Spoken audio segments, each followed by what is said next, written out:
Greetings, comrades! After a challenging 26-month journey, we have finally reached our destination, the last part of the final level of the Russian Conspiracy Theory Iceberg. We've been through so much together, let's see what awaits us today. We will travel to Antarctica to explore the depths of Lake Vostok, and to the United States where Joseph Stalin attempted an astonishing hoax. I will also tell you about the true purpose of the 7 Moscow skyscrapers and the Motherland Coal statue. And, of course, Yekaterinburg and the latest, even more frightening discoveries there. Cult of Kali in the USSR. In the last episode we discussed the image of Mother Russia in the context of the matriarchs of the deifies.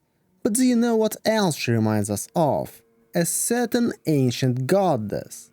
Yes, there is a theory that the Soviet Union was not an atheist state, but a theocracy dedicated to the Hindu goddess of death and destruction, Kali. She is a fan of human sacrifices.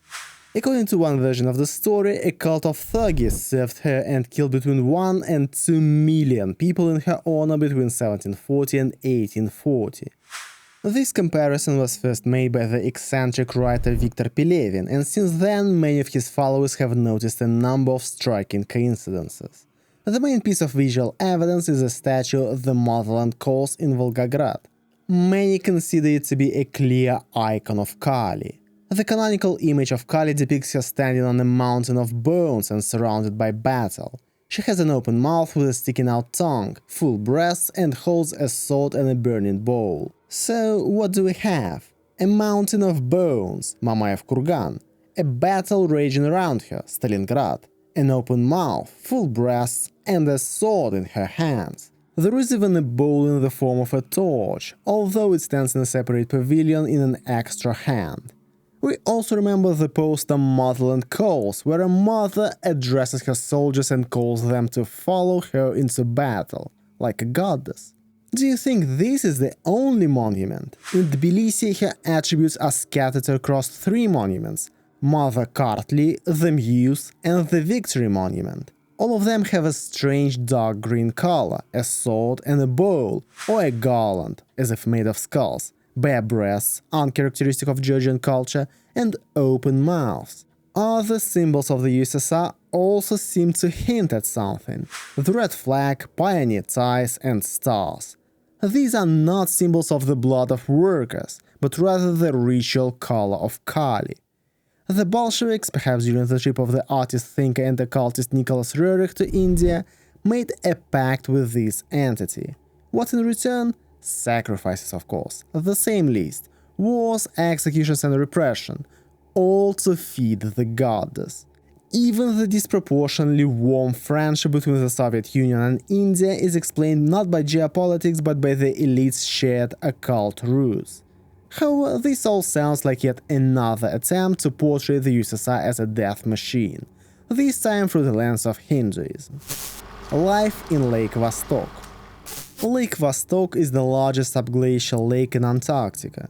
Lying between 4 kilometers of ice, the lake has existed in complete isolation for millions of years, cut off from sunlight, the atmosphere, and the rest of the biosphere. Vostok Research Station was established above the lake in 1957, naturally making the study of the lake its main task. And that's precisely what they did. But what exactly did they find there? In general, they did not expect to find life, but rather hoped that the lake would turn out to be an ideal time capsule for studying ancient life in extreme conditions. Complete darkness, high pressure, about 350 atmospheres, low temperature, and limited access to nutrients. In 2012, Russian scientists successfully drilled a 3,769-meter deep borehole, reached the water surface, and took samples. The following year, Russian scientists reported finding bacteria in the samples, including species not belonging to any known subkingdoms, DNA similarity of less than 86%. This suggests the existence of unique life forms adapted to isolation and extreme conditions. If bacteria can exist in ice, then life could have developed on the moons of Saturn and Jupiter, for example in the subglacial oceans of Europa and Enceladus. However, scientists were more interested in another bacterium identified in 2018 than in this unknown one. It turned out to be Marine lactobacillus, and more questions than answers remain about this bacterium. The fact is that it belongs to a group of lactic acid bacteria. These are heterotrophic organisms, meaning they feed on organic matter, which should be almost non-existent in the waters of Lake Vostok. Perhaps there are areas deeper in the lake that are richer in nutrients. Perhaps life there is more diverse than we think. Scientists do not have an answer to the question of what this bacterium feeds on in the waters of the frozen lake, but conspiracy theorists do. You may have heard the story about organism 46b. In 2012, scientists allegedly stumbled upon not microbes under the ice, but a giant intelligent killer octopus with 14 tentacles capable of telekinesis, mimicry and mind control. Legend has it that the monster took the form of one of the expedition members and literally tore several scientists apart. Fortunately, it was captured and is currently being held in the secret laboratory of the Russian Ministry of Defense. There, scientists are trying to learn how to use the creature as a biological weapon to protect Russia's maritime borders. Well, that's just the tip of the iceberg. Could there be a hidden Nazi underwater base at the bottom of Lake Vostok, built during the 1938 expedition?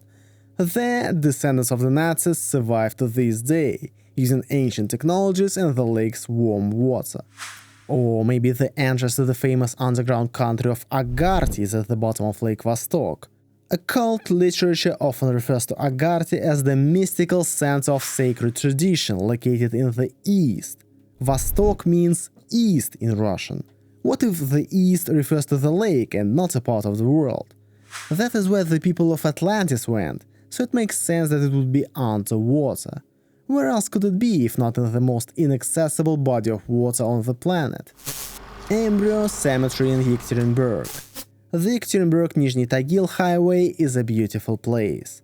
Have you already recovered from the cemetery of brides? How about the cemetery of unborn children? On July 2020, 2012, mushroom pickers found 4 50-liter plastic barrels in a forest ravine near the Yekaterinburg-Nizhny Tagil highway, 2 kilometers from the village of Anik. Inside were not chemicals, but human bodies. A total of 248 human embryos treated with formalin had been dumped in the ravine. The embryos were 22 to 26 weeks old and had tags with hospital numbers 14, 24, 27 and 40, all from Yekaterinburg, dates and women's surnames.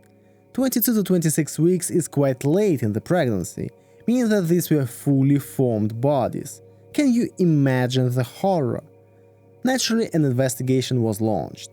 Activists demanded criminal proceedings, viewing the discovery as a criminal act and a violation of medical ethics at the very least.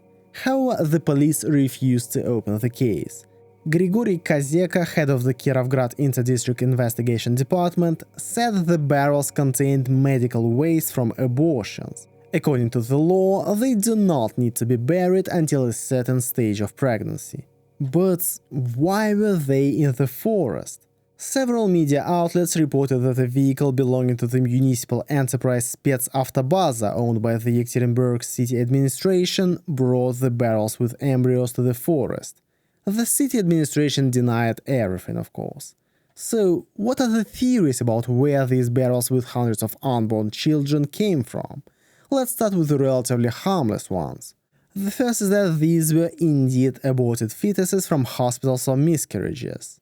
But why were they disposed of so quickly and labeled? According to another police version of events, the embryos were used for laboratory research by Natalia Makazhanova, a 39-year-old associate professor in the Department of Anatomy at the Ural State Medical Academy. She stole them when she was dismissed. While she did defend her dissertation on related topics, can you imagine how one woman could take 4 barrels of human embryos out of a morgue? Some gynecologists have suggested that the embryos could have been unused material for creating vaccines. And this is interesting.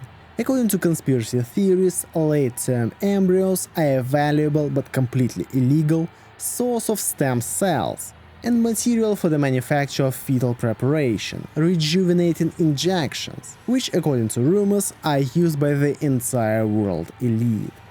The theory is that this batch was intended for an illegal laboratory. Something went wrong. Either the customer backed out or there was a threat of an inspection, and the waste was taken to the nearest forest to cover up the evidence. This explains why it was not burned in the hospital crematorium as expected. This story was further fueled by reports of similar finds in different parts of the world during the same years. In 2010, 348 embryos were found in Thailand, and in 2012, containers with embryos were found in a uranium mine in Kazakhstan. They were also found during baggage inspections of ordinary passengers in Bangkok and Miami. Considering all this, one cannot help but wonder if there is a global medical conspiracy involving horrific rituals and experiments on children. And finally, do you think I brought up the story about the Tagil Bride Cemetery for no reason? Look at the map. The village of Anik is here, and Lyovicha, where the cemetery of brides was found, is right there. They are literally a 5-minute drive apart. What other terrible secrets do you think this piece of land holds? 19th century flood. You have encountered echoes of this theory at literally every level of the iceberg. In stories about the nuclear war of 1812, about the young trees of Siberia, about the collection of atmospheric electricity, or about the zero floors of buildings dug up in Moscow and St. Petersburg with huge doors and windows leading underground. So I will be brief. In the mid-19th century, roughly the 1840s, a global catastrophe occurred. Streams of water mixed with liquid clay buried cities around the world. From that moment on, there has been a global conspiracy involving virtually all scientific organizations and governments aimed at hiding the truth from humanity for some reason. But where did these streams come from? There are different theories. Some believe that in 1824 our planet passed through the tail of the Debris-Pons comet for several months. Dust and ice from the comet's tail mixed with the upper atmosphere and formed the clay that covered the first floors of buildings around the world by 1.5 to 3 meters. Others believe the cause was a direct asteroid impact or a shift in the Earth's magnetic poles, causing the world's oceans to overflow. Interestingly, St. Petersburg, the capital of the Russian Empire, did indeed experience the largest flood in history in 1824. The waters of the Neva rose 4.5 meters, turning streets into rivers. People sought refuge on rooftops, and corpses from washed-away cemeteries floated down the streets. What if this is only part of the description of a global catastrophe in which world civilization, Tartaria maybe, was destroyed, and survivors were forced to dig up and repopulate buildings? Moscow Panopticon. The Panopticon is a model of the ideal prison invented by Jeremy Bentham in the 18th century. The Englishman's design, the prison is a cylindrical structure with glass interior partitions. The guard is located in the center, but is invisible to the prisoners. The prisoners do not know when they are being watched, and they feel as if they are under constant surveillance. This makes them ideal prisoners. Real prisons were built based on this design, such as Presidio Modelo, where Fidel Castro was imprisoned. However, Bentham's idea was to apply his concept not only to prisons but also to other institutions. Mental hospitals, factories, workhouses, and even schools, for example. This concept was further developed in the 20th century by Michel Foucault, who believed such prisons were ideal models of power.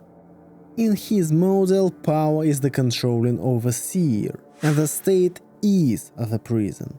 Seeing everything and watching everyone while remaining invisible and virtually anonymous is a dream come true. Reminds you of anything?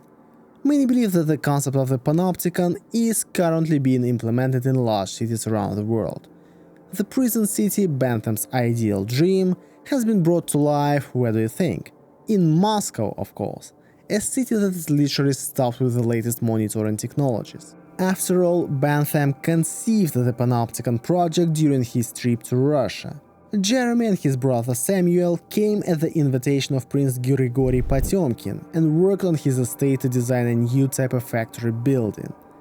He planned to build his Panopticon there, but Catherine II refused. 200 years ago, however, there simply weren't the technical means to build a Panopticon for an entire city. But they exist now. Moreover, people today voluntarily participate in such dystopian experiences. In the modern world, control is no longer coercive. People are happy to give it away in exchange for comfort. Millions of cameras watch you, and all your data is available to invisible but very real overseers. And there is nothing you can do about it. Moscow's occult architecture. In this level we have a lot of occultism, and it is not surprising that the center of all occultism is located in Moscow, in the very heart of Russia. Its very structure tells you this. During the Soviet era, architects encoded secret esoteric knowledge in the layouts of buildings and streets to pass it on to the initiated and manipulate the city's energy. What does Moscow consist of? It consists of rings. The Kremlin, the Boulevard Ring, the Garden Ring, the Ring Metro Line, the Third Ring Road, and the MKAD. All of these rings are divided by avenues into 12 sectors. This structure was allegedly laid down by the black magician Yakov Bruce under Peter I and cemented by Stalin through the architect Shushev in the 1935 Moscow Master Plan. And in the Metro Ring Line, there are exactly 12 stations. This corresponds to the 12 signs of the zodiac. The circle is a symbol of eternity and a structure for accumulating energy. And what could generate this energy? According to classical occult concepts, giant pyramids must generate it. Coincidentally, after the war, Stalin ordered the construction of 7 such pyramids at specific points in Moscow. It is believed that they were built on geological fault lines to amplify the Earth's energy. Each skyscraper is a hidden pyramid with a wide base, stepped levels, and a spire topped with a star, a symbol of immortality and power. Their proportions are similar to those of the Egyptian pyramids, and their facades include Masonic, pagan, and Christian motifs, such as stars, triangles, and circles. The buildings are located along the Garden Ring, framing the center of Moscow and closing another circle, so to speak. Some believe that there were supposed to be 9 skyscrapers, one on the site of the current Zaryadye Park, and the 9th most important skyscraper, the giant House of Soviets, which was to be built in place of the demolished Cathedral of Christ the Savior. Ultimately, however, the House of Soviets was never built, leaving the system incomplete. Conspiracy theories claim that the energy of the skyscrapers, unable to escape the center, affects the psyche of Muscovites, causing mass psychosis and aggression. Who knows? Who knows? Tamerlane's curse. How is an invincible 14th century Turkic Mongolian commander and ruler of the Timurid state connected with Hitler's Germany's attack on the Soviet Union in the mid-20th century? It's simple. On June 21, 1941, a short note appeared in the newspaper Izvestia. Work continued today at the Goramir Mausoleum in the city of Samarkand. Anthropologists and chemists carefully examined the remains of Tamerlane. Scientists discovered traces of hair on the skull. They determined that it would be possible to reconstruct a fairly accurate portrait of the conqueror. You know what happened the next day. On June 2012, the Great Patriotic War began. It is not known for certain why, in June 1941, the Soviet authorities suddenly decided to open the commander's grave. But the directive for excavation in Soviet Uzbekistan was allegedly signed personally by Joseph Stalin. Some theories suggest that the excavations were initiated to preserve the remains. At that time, construction of a hotel had begun next to the mausoleum, causing water to seep into the crypt. In any case, in June, a large group of Soviet scientists began the exhumation process. Malik Kayumov, the cinematographer sent to film the important process, later said in an interview that he met some old man during a break who told him about a curse. The tomb must not be opened, or else war will break out. Kayumov brought the men to the expedition leaders, who showed them a 17th century book inscribed in Arabic that read, "Whoever opens Tamerlane's tomb will release the spirits of war. There will be a bloodbath so bloody and terrible that the world has never seen one like it in all eternity." The Soviet Union did not believe in superstitions, so scientists continued their work. First, they opened the tombs of Tamerlane's sons and grandson, and then, on June 19th, they opened Tamerlane's own tomb. The legend of Tamerlane's curse eventually reached Stalin, who ordered the remains returned to their original location. Rumors circulated that Stalin was prepared to perform any mystical rituals to turn the tide of war. The order was given: return Tamerlane to his tomb. Timur and the Timurids were reburied with honors in Samarkand on November 19, 1942. Coincidentally, it was on these very days that Operation Uranus began, the counter-offensive of Soviet troops near Stalingrad that became a turning point in the war. Some say that before the reburial, the plane carrying Tamerlane's remains flew over the front lines to give hope to Muslim soldiers in the Red Army. Or perhaps another ritual was performed, invoking the spirit of the conqueror to help the Soviets. Dahl's entry on ritualistic killing. Vladimir Dahl went down in history as the compiler of the first explanatory dictionary of the Russian language, which took the ethnographer 53 years to complete. A much less well-known creation of Dahl is an analytical note that he allegedly prepared in 1844 at the behest of Lev Perovsky, Minister of Internal Affairs of the Russian Empire. Its full title is An Investigation into the Murder of Christian Infants by Jews and the Use of Their Blood. The memorandum describes the popular belief that Jews martyr Christian infants, needing innocent Christian blood for mysterious rituals. It then quotes various books by Jews who converted to Christianity, which allegedly reveal the secret of why Jews need Christian blood. This is followed by a chronological list of 134 numbered cases of wicked Jewish cruelty, beginning in the 4th century and ending in the 19th. In the end, after studying archives and forensic reports, Dahl, or the person who wrote under his name, the authorship is still the subject of fierce debate among historians, came to the conclusion that ritual murders did occur. He claimed that fanatical Hasidic sects obtained Christian blood to mix into matzah during Passover. The pamphlet was first published in 1844 by the Ministry of Internal Affairs in an edition of only 10 copies, with no indication of the author. It was not intended for public distribution. Somehow, though, the text of this note found its way into public libraries and was republished many times, already attributed to Dahl. He served as an official in the Ministry of Internal Affairs in the 1840s, and in theory could have written the note in the line of duty, as an expert in folklore and ethnography. His biography mentions his interest in folk beliefs, including anti-Semitic motifs. Nevertheless, many researchers dispute the attribution. The writing style is reportedly nothing like Dahl's, and he does not appear to have been an anti-Semitic propagandist. Many believe the brochure was written by Valery Skripitsyn, a secret advisor and director of the Department of Foreign Confessions, as part of the fight against religious sects in the 1840s. Regardless of whether Dahl wrote the brochure, it exists and describes 134 cases of wicked cruelty. Whether to believe them is an open question. Operation Flute.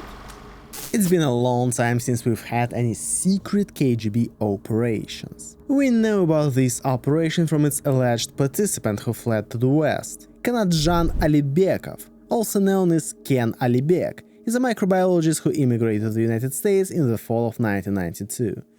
He claimed that there was a super-secret flute project aimed to create a weapon capable of influencing the human mind.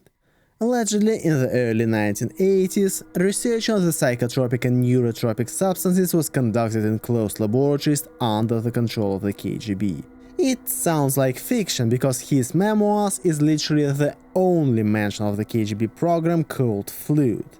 But it should be noted that Alibekov was the first deputy director of the Biopreparat Association, which comprised 47 organizations and 30,000 scientists throughout the Soviet Union. Officially, they produced medicines and vaccines. Unofficially, however, they developed biological weapons despite the international ban adopted in 1972. Furthermore, according to Alibekov, the first samples of biological weapons were tested on Germans near Stalingrad. The enemy was infected by rats. Alibekov also claimed that the KGB leadership planned to provoke a conflict with the US and unleash a real biological war. Again, it sounds like nonsense, but the dual purpose of Biopreparat was confirmed by other defectors from the system, such as Vladimir Pasechnik, director of the Leningrad Institute of Ultra-Pure Biopreparations. Therefore, we must decide whether we fully believe the defectors. They could have fabricated these secret KGB programs for their own benefit. Alibekov's company in the US received millions in grants to combat alleged Soviet-Russian biological weapons, so he certainly benefited. But if we believe them, then we must also believe in the existence of Operation Flute. And only God knows if the KGB succeeded in its attempts at mass mind control. Chernobyl was predicted in the Bible. The third angel blew his trumpet, and a great star fell from heaven blazing like a torch, and it fell on a third of the rivers and of the springs of water. The name of the star is Wormwood.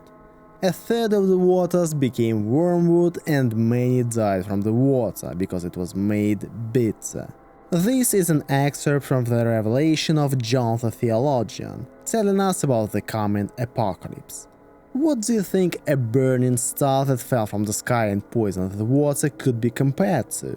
Of course, to the explosion of the fourth power unit of the Chernobyl nuclear power plant in 1986. The word Chernobyl itself comes from the name of the plant Chernobylnik. Do you know the other name of Chernobylnik? Common wormwood, Artemisia vulgaris. Thus, the accident occurred in a place literally called Wormwood. The explosion at the Chernobyl nuclear power plant resulted in the radioactive contamination of rivers, lakes and groundwater, including those in the Dnieper and Pripyat basins. Millions of people were affected by radiation, which caused cancers, mutations and death, similar to the bitter waters that killed people in the prophecy. The explosion of the fourth reactor is the sound of the third trumpet of the apocalypse. From that moment on, April 26, 1986, humanity has officially been living in the end times. The exclusion zone is a place where hell has already arrived. Time has stopped, nature has mutated, and people have been expelled. Moreover, this interpretation of the prophecy is accepted by the official church to some extent. There is an actual canonical icon called Spas Chernobylsky, Savior of Chernobyl, that depicts Jesus.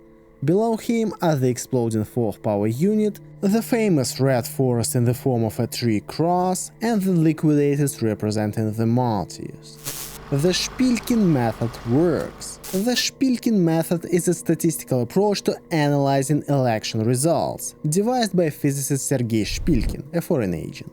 It is based on analyzing the distribution of data across polling stations. According to Shpilkin, it allows one to predict and identify anomalies, vote rigging, ballot stuffing, and other manipulations of election results.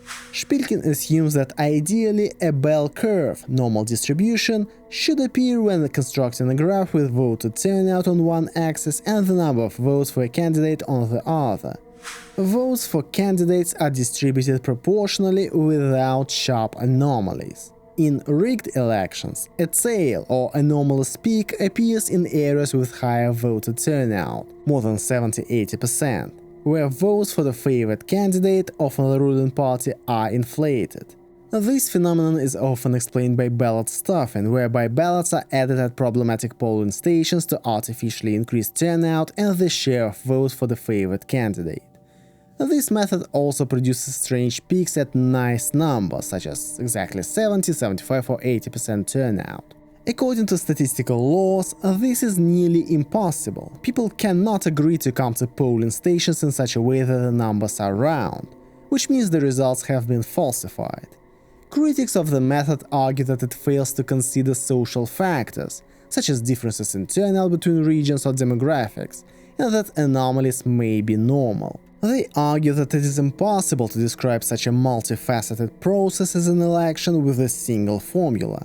They also accuse Shpilkin of tailoring his theory to align with the political agenda of the opposition and the current government's enemies. We have no reason to doubt the honesty and impartiality of the critics of the method, including experts from the Central Election Commission, state analytical centers, pro-government political scientists, and Russia Today journalists. According to Russian criminal law, falsifying election results is a crime against the constitutional rights and freedoms of citizens.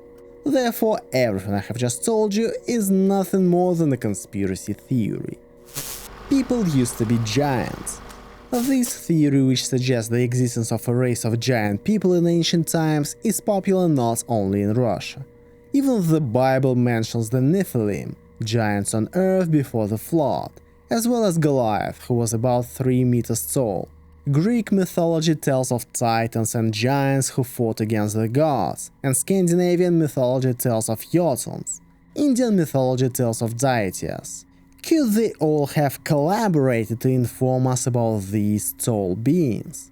Conspiracy theories also point to huge stone blocks found around the world, such as in Baalbek, Lebanon, Egypt, and of course Russia, including the megaliths of the Gornaya Shora in the Kemerovo region. An ordinary person could not possibly lift blocks weighing hundreds of tons. This suggests that they were built by beings for whom these stones were the right size. For instance, the Shora megaliths are believed to be the remains of an ancient wall built by giants to protect themselves from some southern threats. Additionally, photos of people standing next to skulls the size of cars have been circulating on the internet for decades. However, archaeologists are concealing the scale of these discoveries, most likely on the orders from the Vatican or the Smithsonian Institution. For many years, only a group of independent researchers has attempted to form a true picture of what existed on Earth 12 to 20,000 years ago, and what creatures inhabited it. They have concluded that at the time, giants ranged from 4 to 12 meters in height. In addition to their great physical strength, they possessed phenomenal mental abilities. This raises the question: could this be the mysterious civilization of the Atlanteans, which some consider mythical while others believe actually existed and perished? Some theorize that this civilization of giants built the pyramids in Egypt and other structures around the world. They erected more than 600 such structures according to strictly defined geometric rules, the remains of which we can all see over the world today. Some go further and link this race, of course, with Tartaria, saying that the giants were able to live until the 19th century. They cite the enormous doors in St. Isaac cathedrals and the huge armor in the Kremlin armory chamber as evidence. Who were they made for? Not for ordinary people, that's for sure. Where did the giants go? Have you read about the nuclear war of 1812 and the global flood? That's where. Stalin set up Roswell. You are all familiar with the Roswell incident, the alleged crash of a UFO near Roswell, New Mexico in July 1947. There is a theory that the craft that crashed was not an alien spacecraft, and certainly not a weather balloon as the government claims. Rather, it was a special operation by Joseph Stalin. In her 2011 book, Area 51 – An Uncensored History of America's Top Secret Military Base, journalist Amy Jacobson claims that the UFO in Roswell was a Soviet flying disc inspired by German technology. Stalin was allegedly so impressed by Orson Welles' 1938 radio broadcast of the War of the Worlds, which caused real panic in the United States, that he decided to pull off something similar to destabilize American society at the beginning of the Cold War. The most terrifying part of the theory is that Stalin found Joseph Mengele, a Nazi doctor who was in hiding, and forced him to work for the Soviet Union. Mengele conducted eugenics experiments on 12 to 13-year-old children, turning them into humanoids with large heads and eyes. The children were placed in an unmanned aircraft so they could climb out of the wreckage and scare Americans. Conspiracy theorists link the appearance of the saucer to the Third Reich's Hot 229 flying wingjet aircraft. According to Jacobson, the Soviets seized the Houghton brothers' blueprints and used them to build a remote-controlled aircraft that they launched from the coast of Alaska into the United States. However, things did not go as Stalin had planned. The aircraft reportedly flew into a thunderstorm over New Mexico and crashed prematurely before reaching populated areas. The US military found the wreckage and the mutilated children. To hide the fact that the Soviet Union could easily enter their airspace, the US military invented a story about a weather balloon and allowed the alien myth to develop. Throughout her investigation, Jacobson refers to an anonymous source, a former Area 51 engineer who studied the wreckage. However, the Soviet archives contain no hint of such experiments or operations, and Mengele seems to have successfully hidden in Latin America for 30 years rather than the USSR. It also seems impossible to create a functional humanoid from a child using 1940s surgery in a way that would allow it to survive the flight. But could that have stopped Joseph Vissarionovich, who had a lethal prank in mind? Ashram Shambala. The Ashram Shambala is the last totalitarian cult in this iceberg, but it is the most insane. It was created by 19-year-old Konstantin Rudnev in the image and likeness of the Shaolin monasteries. The cult required exhausting training from morning to night, and equally exhausting and passionate group sex with the guru from night to morning. Rudnev successfully selected his personal harem, which consisted of 20 to 30 women at various times. But do you know what's most interesting? It was created in the late 1980s. In 2000s, Rudnev went to jail, and in 2025, Ashram Shambala members caused an international scandal in Argentina, when 19 women traveled to bear Rudnev's children. Yes, the cult still exists, only now on the other side of the world. Learn more about the life of this sex-obsessed community in an exclusive video on my Patreon. Ancient Moscow Metro.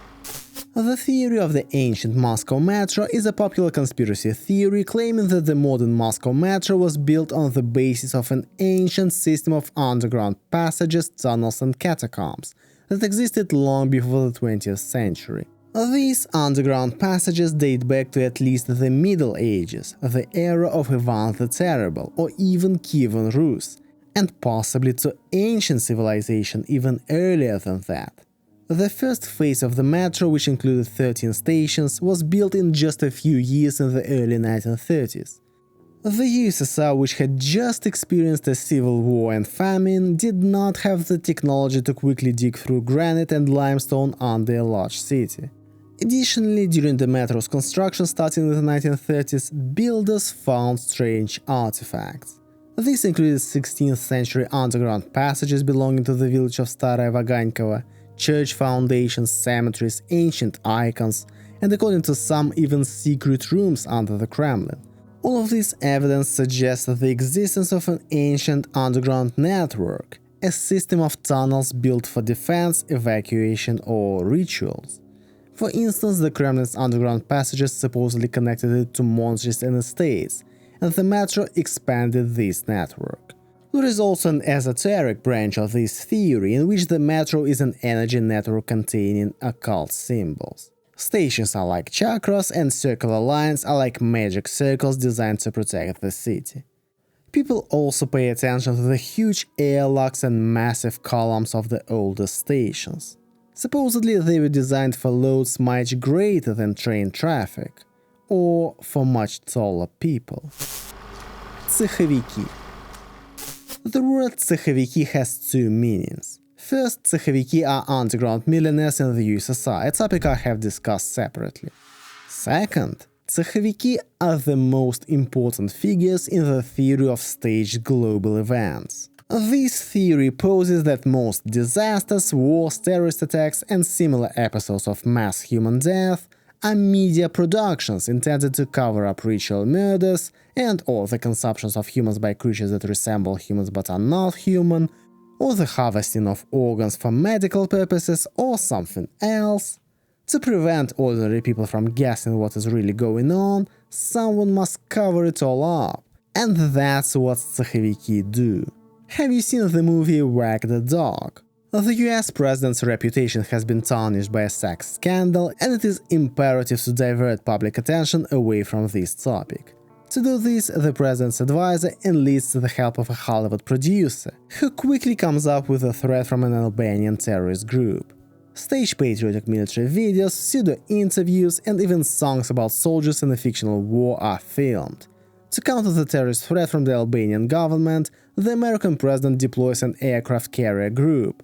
The deployment of American agents to Albania is faked, a small war between the US and Albania begins, everyone is happy, and the scandal is forgotten.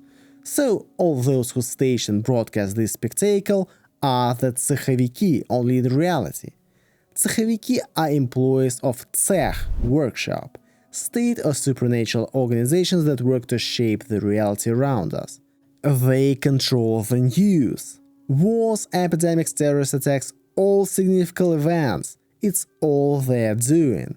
Sometimes they have to play in their own productions. As victims, terrorists, bystanders, everyone.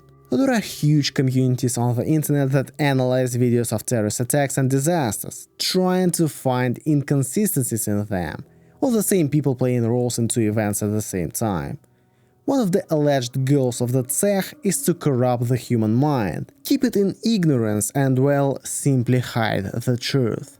Incidentally, it is possible that the Tsek employees are not just subordinates of a secret world government, but non-humans serving Satan.